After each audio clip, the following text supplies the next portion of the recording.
zum nächsten Herzschlag läuft unser Lebens-Countdown los.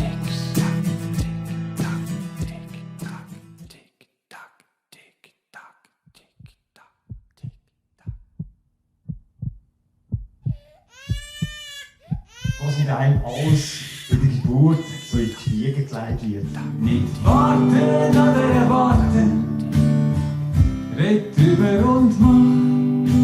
Das Leben ist nicht kompliziert, es ist unkompliziert und einfach. Meine Lieder handeln von Lebensthemen, von Gefühlen, von Situationen, die ihr vielleicht auch schon erlebt habt oder noch erleben werdet. Ich lade euch ein, meine Empfindungen zu teilen, zu verurteilen, zu hassen, zu lieben, anzunehmen oder wegzuschieben.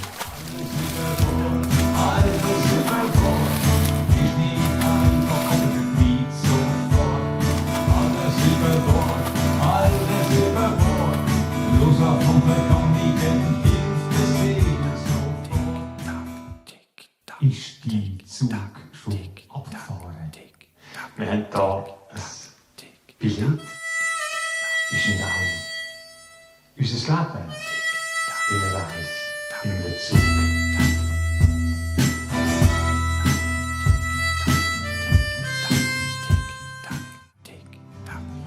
Wer glaubt, man kann jemanden etwas zu glauben zwingen, liegt, so glaube ich, unglaublich falsch.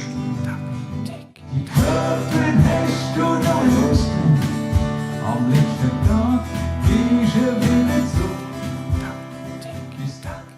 Das ist ein Krisenmann.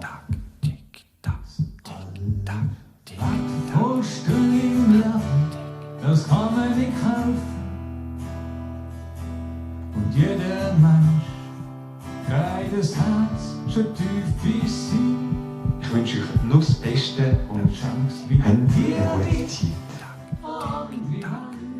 Lebens-Countdown läuft, der Lebens-Countdown läuft und läuft und läuft und läuft. Jede Sekunde, jede Stunde, bis unser Lebensende kommt.